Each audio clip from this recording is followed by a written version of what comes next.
and I am just along the road at Millplough, Recumbent Stone Circle.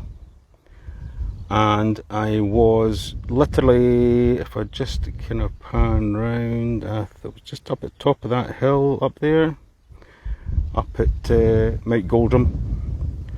So not far away is, and literally the next hill across is Millplough. Now this might be a fairly short live stream because there is only one stone standing. That's because there's only one stone.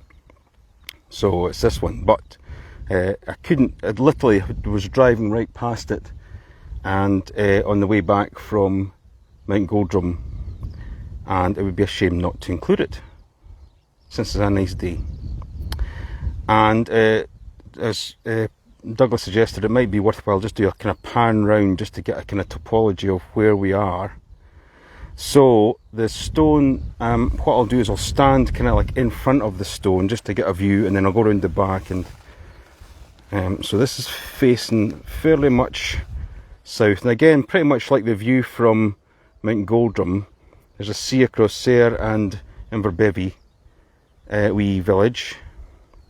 Nothing maybe kind of lined with a stone so obviously from looking south. But it is, I mean, it's a lovely field. It's a bit like Gladiator at the moment as I walk through it. Well, for me anyway, because I'm relatively short. It's probably up to most people's ankles. So, kind of come round. It's a kind of valley, maybe the same kind of valley as Mount Goldrum is at the top of. Kind of nice rolling hills. It's not on the uppermost hill, this one, but it is on a kind of shallow rise for sure. All the way around. Again, that's that hill up there that's got Mount Goldrum on it.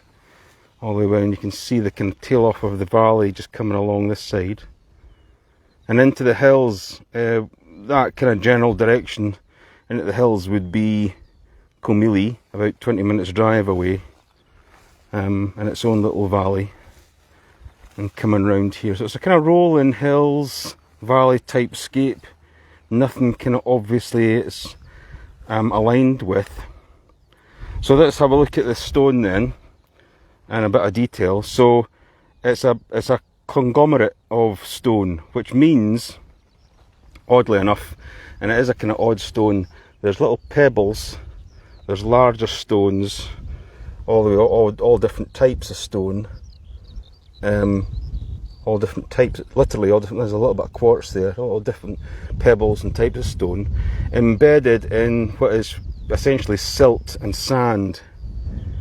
But it's really quite it's really well. If it's been finished off, if it's been dressed, it's been really well dressed. If it's been found like this, it's a bit of a miracle that it's been found like this, because it's a relatively flat front. Relatively flat back-ish, a little bit higgledy-piggledy along the top, but not, you could walk along it, you know, it's not all over the place. Kind of flat-sided on each side, and down to here, again kind of flat-sided. It leans a little bit back, if that is indeed what it was doing, a little bit back into what would have been the circle. Difficult to see here with the field, but there was a little bit of a kind of tail here the last time I was here, when it was just getting ploughed, of potential kind of tail off of maybe where a recumbent, where a cairn would have been, round about here. But there is like no sign at all. This field's been ploughed for decades, hundreds of years. There's no sign at all of anything else but this stone.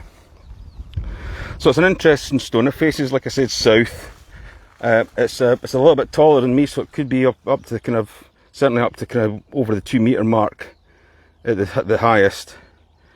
As far as anyone can remember, back to 1901 when Cole was doing the kind of surveys, it's just been this stone and that's all. It's always been leaning back, it's always been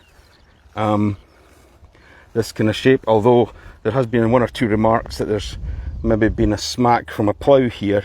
You can see that the field is right up to this stone, so I'm sure the landowner and the farmer take very much care of this stone, but I mean, there's not much. Other monuments I've been to in the middle of fields, there's a little bit of maybe kind of 2 or 3 meters worth of like just untouched ground all the way around it, so that there's, you know, it's always kind of left kind of there's no chance of it being damaged or anything like that. But this is this is relatively close.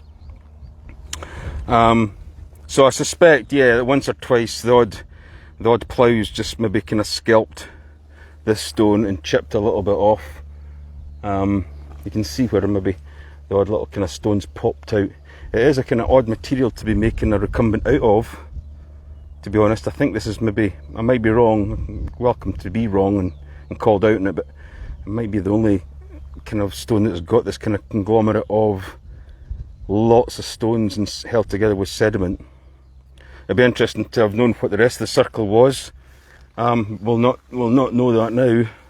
There is, just standing behind what would be the circle, there is an outcrop over here of natural stone, and there is a standing stone in that little bit of a tree line there, just over there. So it might have been part of a larger complex of stone circles.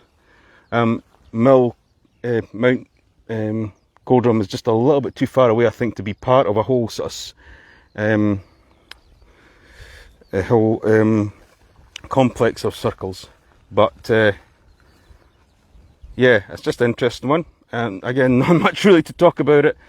Went through its size and shape and its orientation. And again, it's relatively accessible. The road that comes down from Mount Millplough out off to the main road, I've just parked down at the corner of the field, and I've walked through the convenient tyre tracks rather than crushing any of the corn. It's young enough corn to pop back up, but I try not to be damaging it and just walk through the tyre tracks made by the tractor. So I hope you've enjoyed that little walkthrough, for very, very small walkthrough of Millplough, and speak to you soon.